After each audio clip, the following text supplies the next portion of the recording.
We have a wonderful panel lined up with us this morning, Sheila Fitzpatrick, Ronald Suny, and Derlugyan on class and nationality in Lenin and Stalin, Soviet Union, and post-Soviet reverberations. So without further ado, I'm going to give each speaker about 15 minutes to share their thoughts, and then hopefully we have a robust and enjoyable Q&A. So without further ado, I'd like to turn over the floor to Professor Fitzpatrick. Thanks. We actually, Ron and I, at any rate, decided to change our focus because we couldn't understand the title we'd given, and think about the longue durée of Soviet history, try and get an overview or offer overviews. And I decided that the way I would do this would be by throwing out a number of thoughts about ways to think about it, rather than offering you answers about what did the longue durée of Soviet history mean. Throw out some things sometimes provocative to see what kind of response we get. So I'm particularly looking forward to the question period at the end. I'll start off with the question of contingency and закономерность, but only briefly, because I will talk about that a little bit, I think, on another panel. But looking at any historical period that has a clear beginning and an end, and that's not always the case, of course. But in our case, it is 1917 to 1991. And one wants to impose a pattern, right? You have to have a story.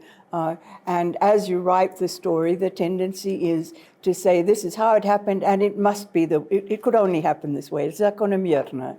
Now, I would contest that both with regard to the beginning and the end.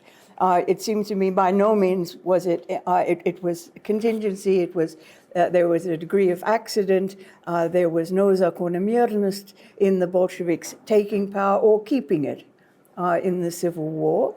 I mean, that's not to say that there were not weighty reasons why this happened, but it could easily have happened another way.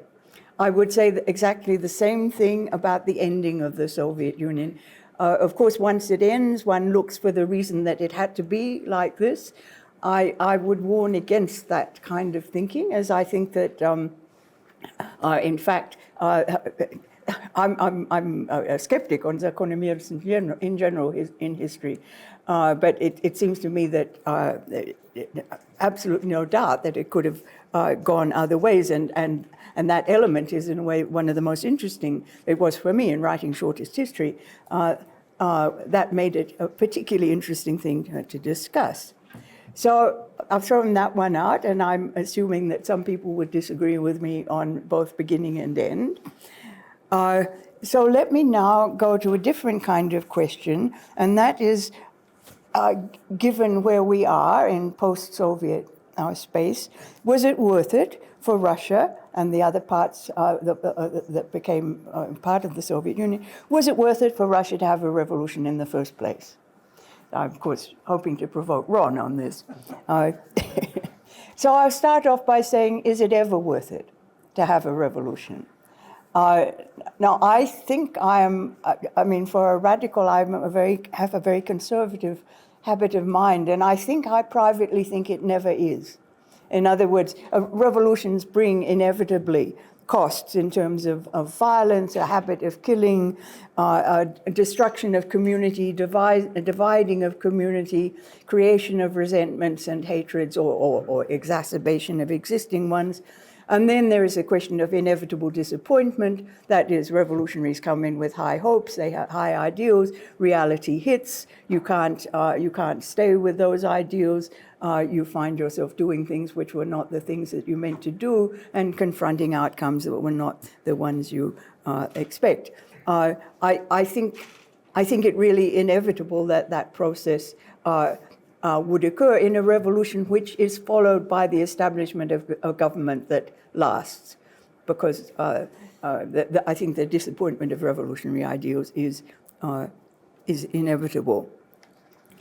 However, let's put that aside and assume that it is worth it to have a revolution, that it's a reasonable gamble in some circumstances on improving what seems to be a hopeless or stagnant or whatever national or social situation.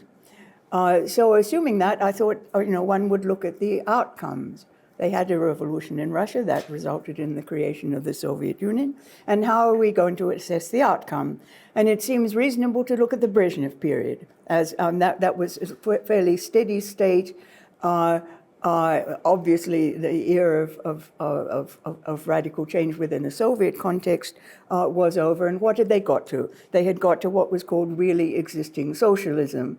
Of course, one of the standard approaches to this is to say, what kind of socialism is that? It was, of course, to almost everybody who would regard themselves as a socialist, of whom there were few in the Soviet Union, probably the really existing socialism of the Brezhnev period would count as a disappointment.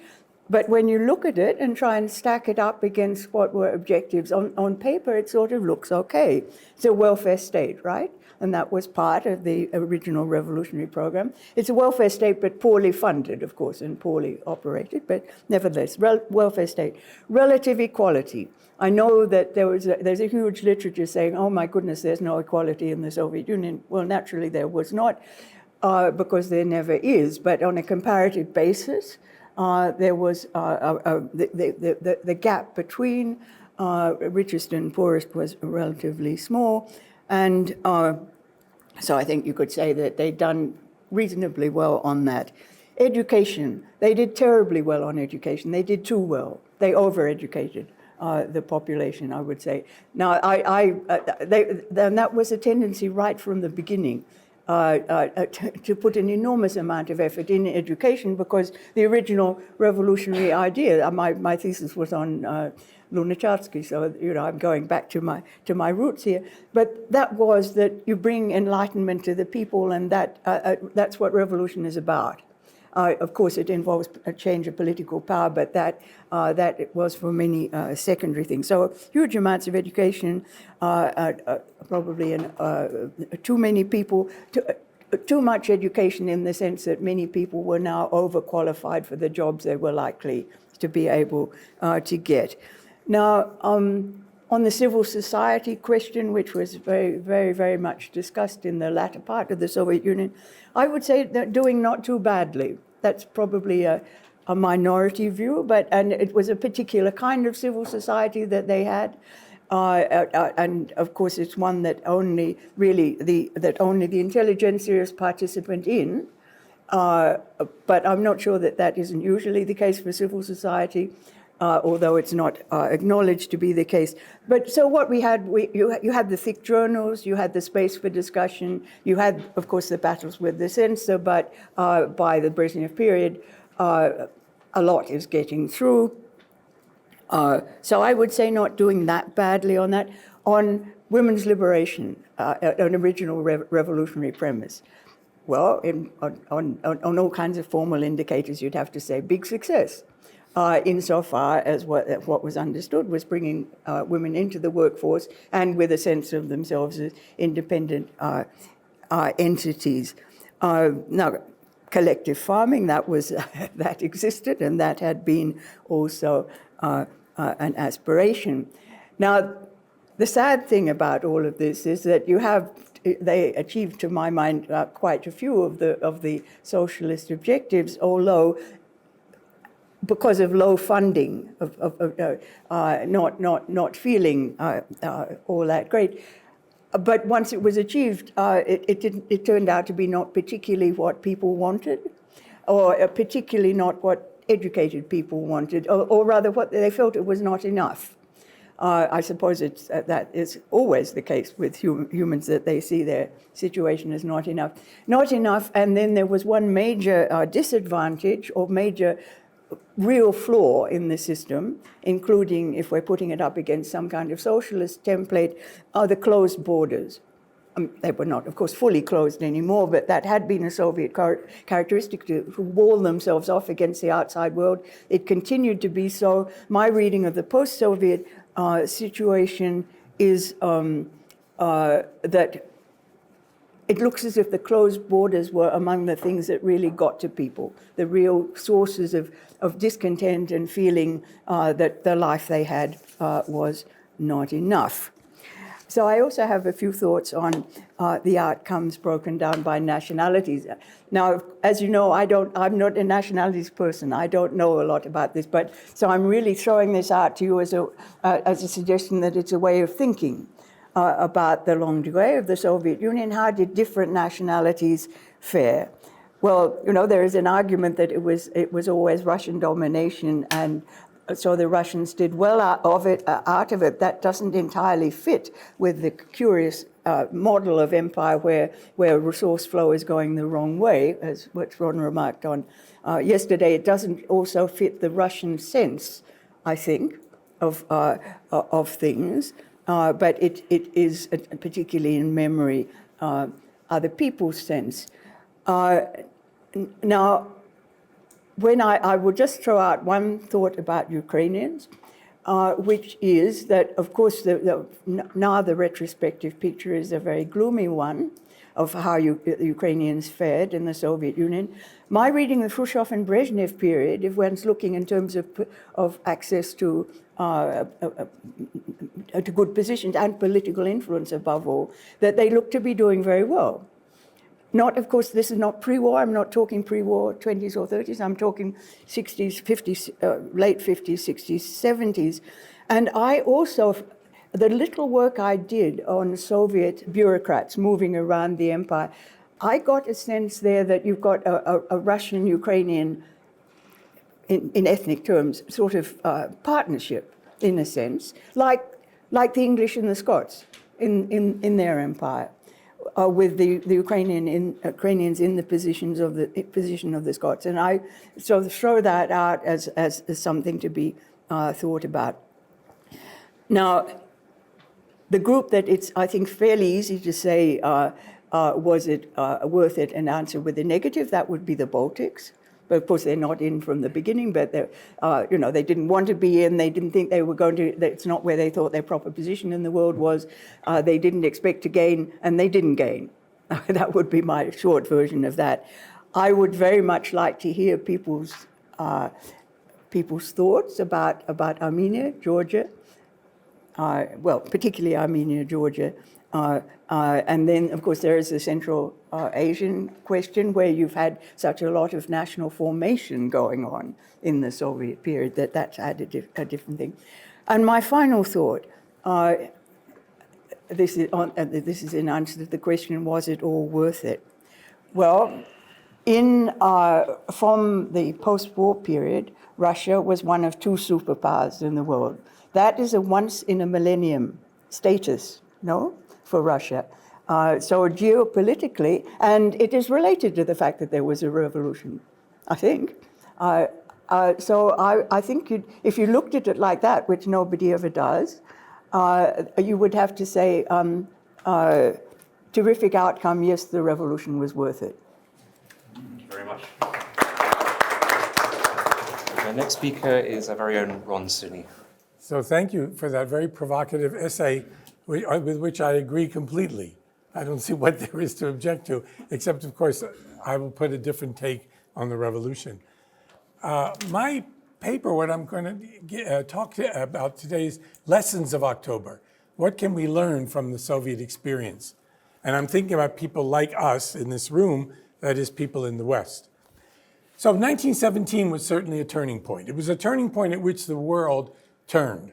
And the revolution both destroyed and made worlds. It upended one understanding of historical motion and set out another. It shattered the expectations of many, and it inspired new longings, ambitions, and opportunities of countless others, particularly in what was then called the Third World or the Global South. That can't be forgotten. There was hope and optimism generated by the Russian Revolution.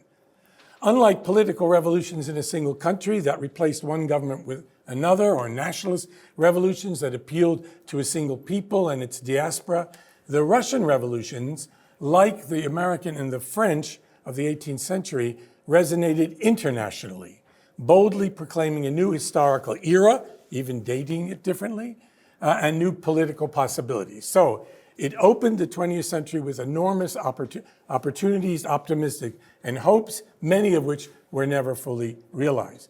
The year 1917 was marked, and this is very important to remember, by a euphoria of popular power and democracy, a dream of utopia that soon would devolve into civil war and terror, and eventuating in the nightmare of Stalinism. Now, you can tell this story from many different angles. Val Kivelson and I, in our book, Russia's Empires, tell it from the framing of empire, which will come into this talk as well, I presume. Now, from day one of Soviet power, Lenin and his comrades, and this is extraordinarily important, presented the rest of the world with an international security dilemma. Their very rhetoric and practice required, in the view of the Western powers, to use whatever means at hand to destroy the communist menace. So this is the basic framework in which the Soviet Union would exist right up to the Gorbachev period. Both an international civil war and future Cold War were already inscribed in the Western, Ottoman, and Japanese interventions in the Russian Civil War. Now, so in other words, the Soviet power and the inspirations that the revolution generated went hand in hand with international opposition to Bolshevism and revolution more generally. The anti-imperialism of Moscow was met by another anti-imperialism from Woodrow Wilson, but more forcefully, a renewed commitment to empire by major European colonial powers. In the book I'm writing, Forging the Nation, it's very clear empires weren't giving up. They reasserted themselves in the interwar period, and some, like Churchill, tried to maintain that even after World War II. They met then Roosevelt and Stalin, and it didn't quite work out the way they planned. In the 2 decades before Hitler and Stalin's war against Poland that initiated the cataclysms of the Second World War, the major conflicts in the world, indeed, were still taking place in colonial and semi-colonial countries.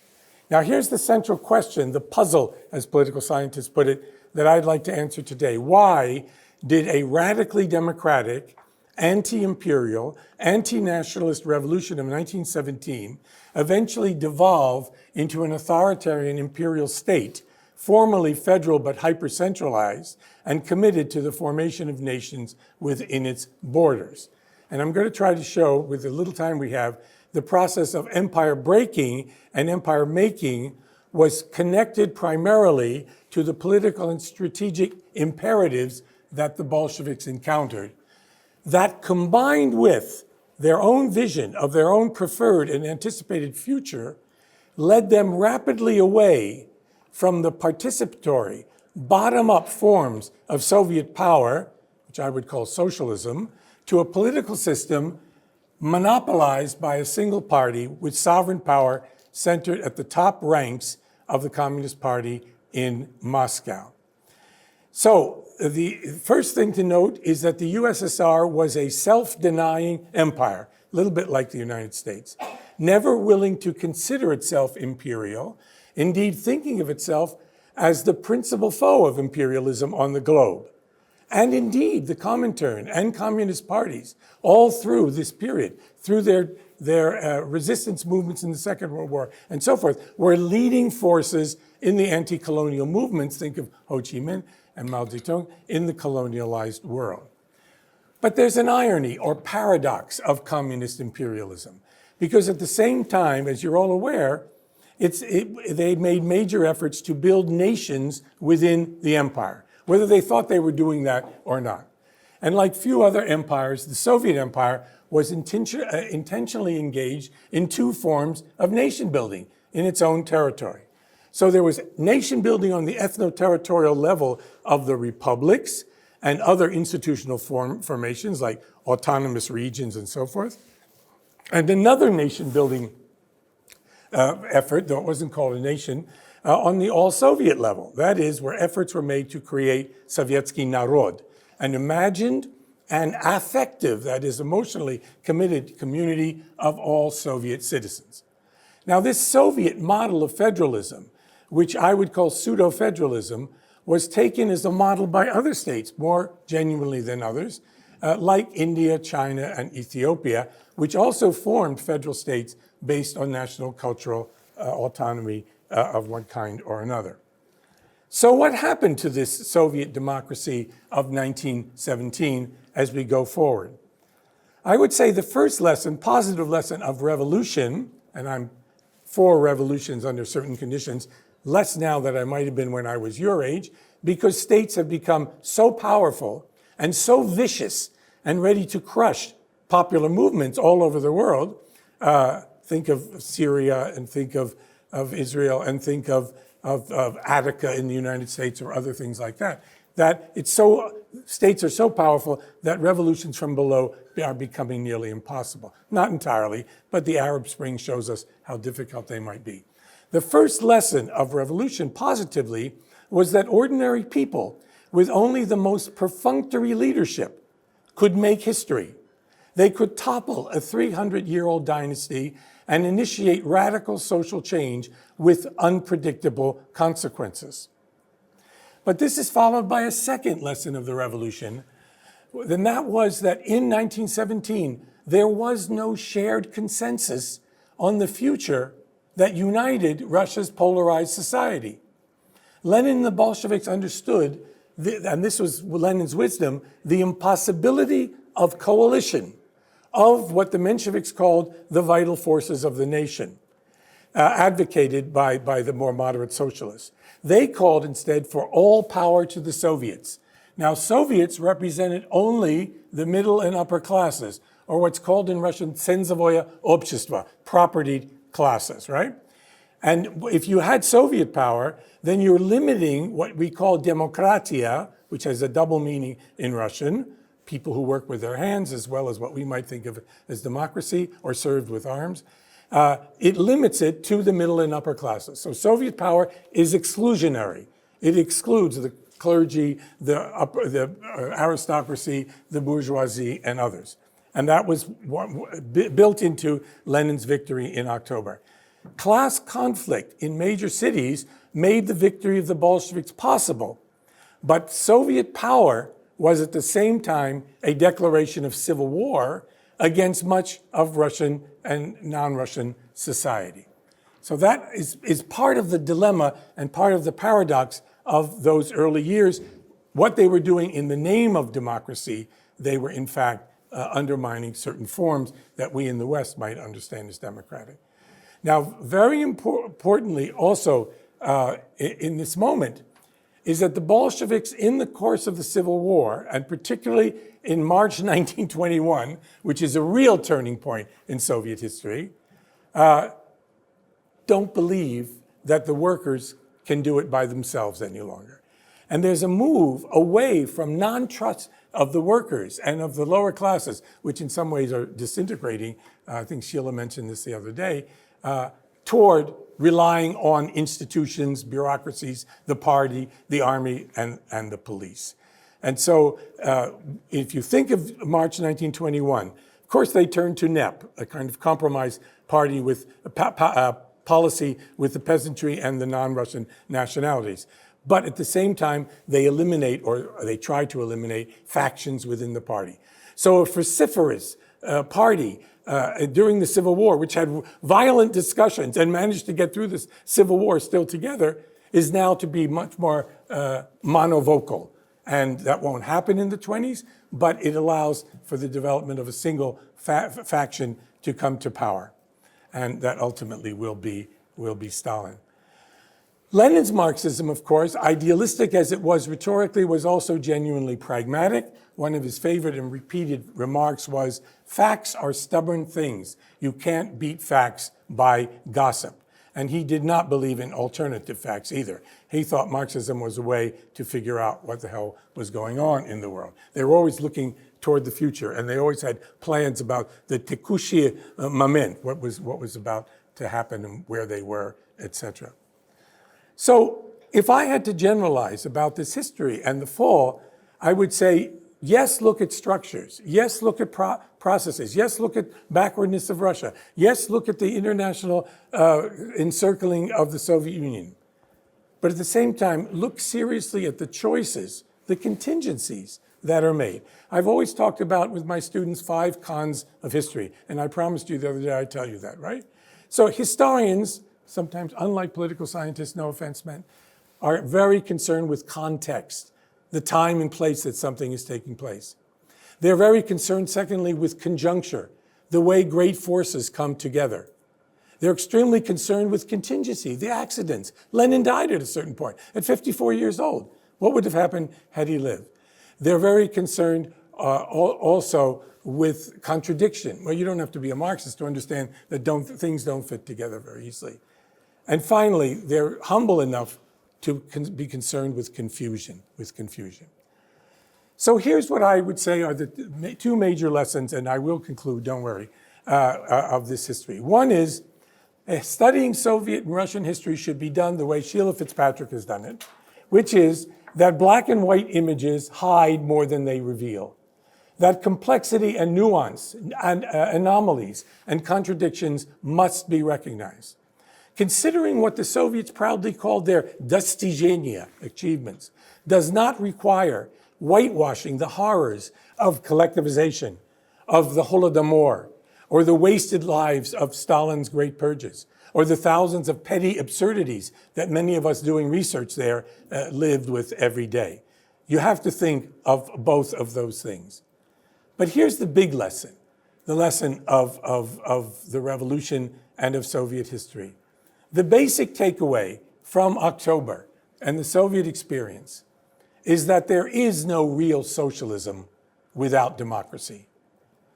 While the fundamental takeaway from Russian and American politics today, particularly as we face Trump's victory possibly in November, is that there is no real democracy without socialism.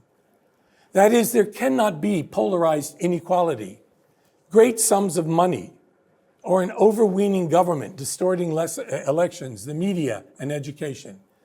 Lack of opportunity to advance, no secure basis on which to live and raise one's family, and still have a truly democratic society and politics in which ordinary people can make educated, meaningful decisions about their lives and leaders. Thank you.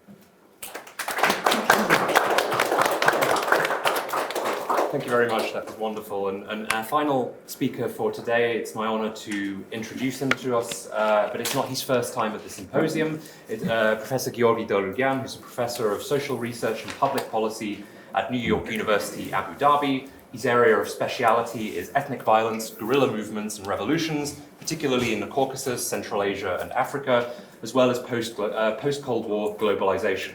Dr. Derlugyan studied at the Institute of Asian and African Studies at Moscow State University from 1978 to 1985, graduating with a master's degree in African Studies with a focus on the modern history of Mozambique.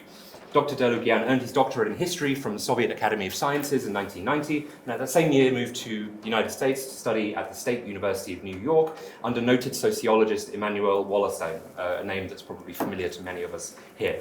And Dr. Derlugyan is also the author of a fantastic book, Bordio's Secret Admirer in the Caucasus, a World Systems Biography. So Dr. Derlugyan, it's my honor to present you, and the floor is yours. Thank you very much. Thank you. Welcome. I'm not a Russia specialist. I'm a native of the Soviet Union. As you realize that I'm specializing in African languages and histories. I also promised twice, I believe, or Varpetron demanded and extracted from me the promise that I would not speak about the Bronze Age. Please, yeah. Because without such a long perspective, really longue durée is just about Russian history. I'm very much against the term Russian history as an Armenian. Russian Revolution. Was there a Jewish Revolution?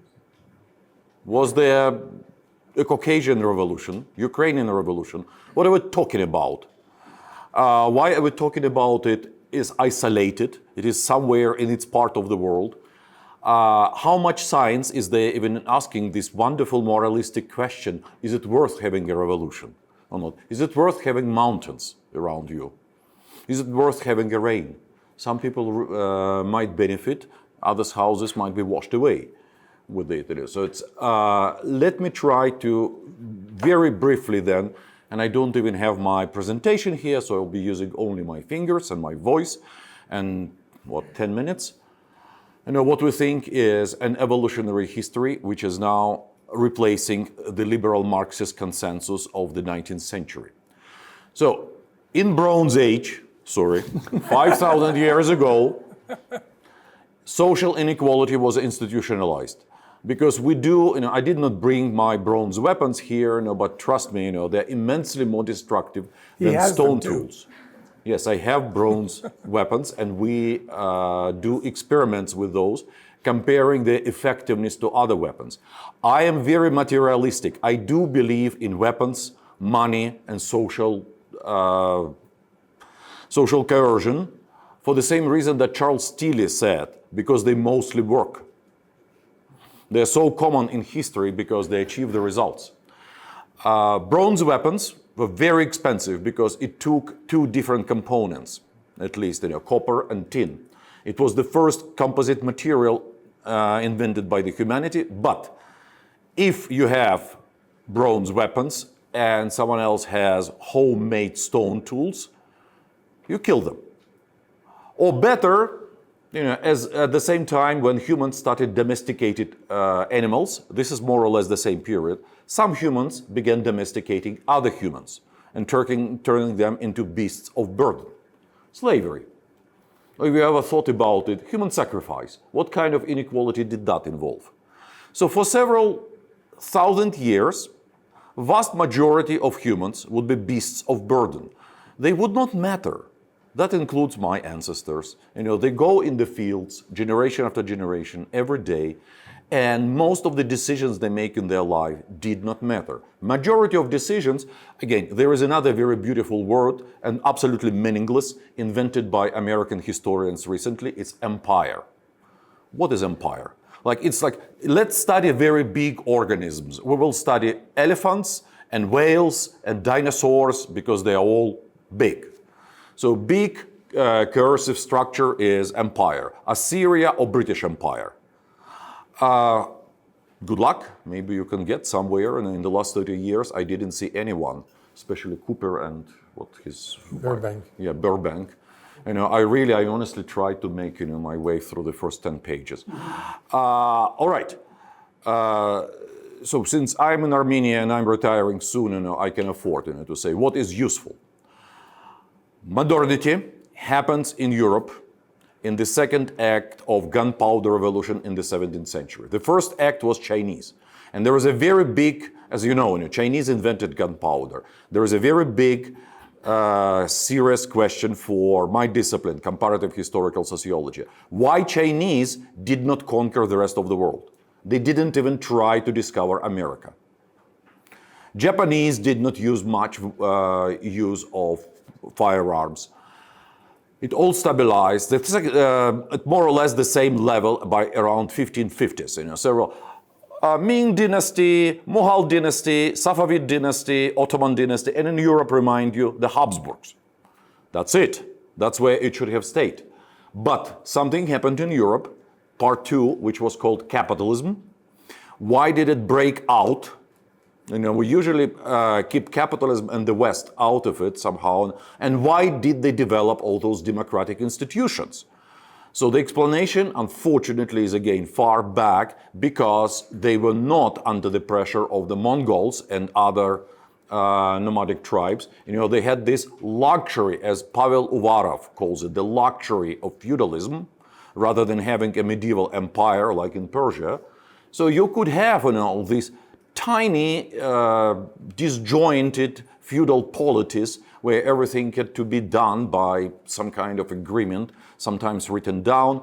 And that was actually easier, of course, to negotiate conflict, especially when you got into conflict over taxation, first with your rich people. That's where your parliaments are coming from. Very interesting question. When was England a republic? Who was the president of the English Republic? Oliver Cromwell, remember? So how long was France a republic? Actually, in the West, where they did not have a revolution, speaking of, is it worth having a revolution? How many revolutions? And then it spreads gradually. By the time that the West manages to more or less overcome their revolutions in the 19th century by building what they call liberal states and sending the demographic accident of their population to colonies, to Australia, to North America, and elsewhere. Once Scandinavia was 1/3 removed to somewhere like Minnesota, then second act of modernization starts happening. For better or for worse, I think it's much for better, European powers committed mutual suicide in 1914. They failed, so this is actually very exceptional in history. The norm should have been one empire coming to dominate every world system. Here we had several empires, and they wonderfully mismanaged their own organizational and military capacity. It never occurred to them to calculate what would happen if 1,000 machine guns on German side and 1,000 machine on French side would be deployed against each other. And that gave suddenly a chance to the rest of the world to have their own developmental states. Catch up with the West. Let's have the guns like them. Modernization was not some kind of a beautiful idea.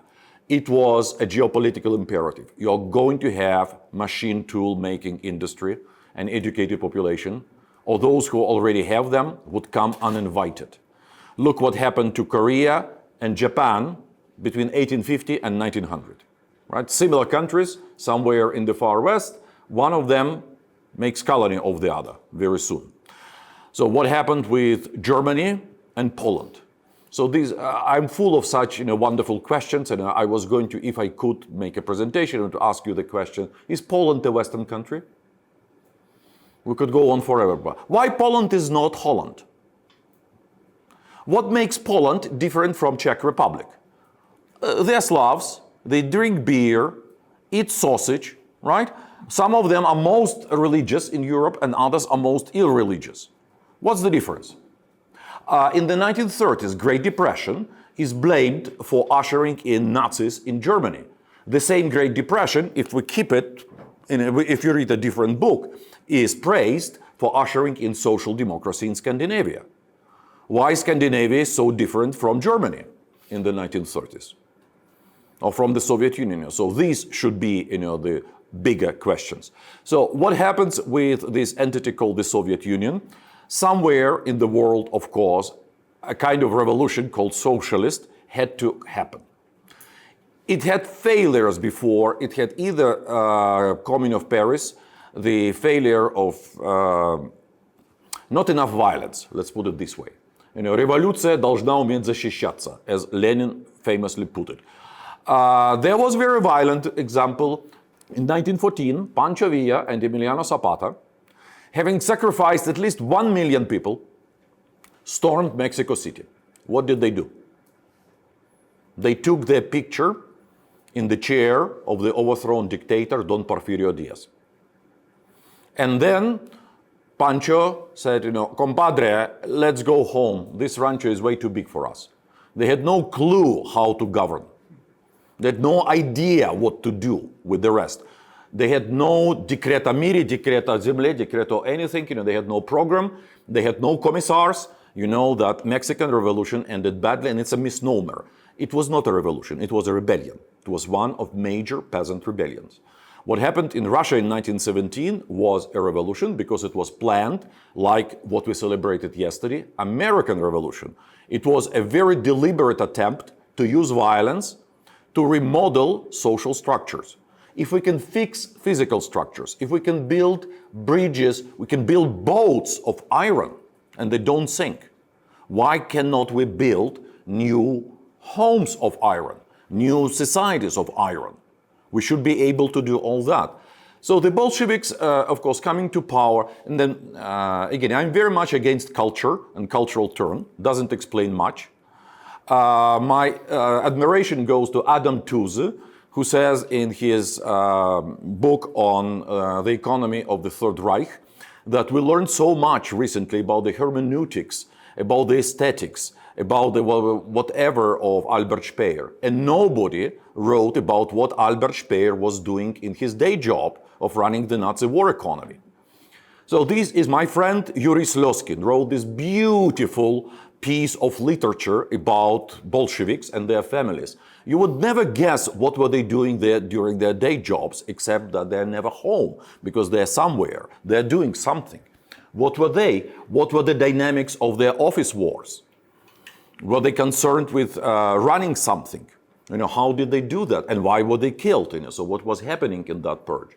So it's presented as a poetical tragedy. This is actually very typical of all revolutions, because all revolutions, starting with English Revolution, produced revolutionary emperors. A new variety. I doubt that the word empire is useful, but emperor is very useful. The people, or think about it, why George Washington did not become emperor, but president of the United States. Why Samuel Adams did not try to become emperor. Napoleon Bonaparte did.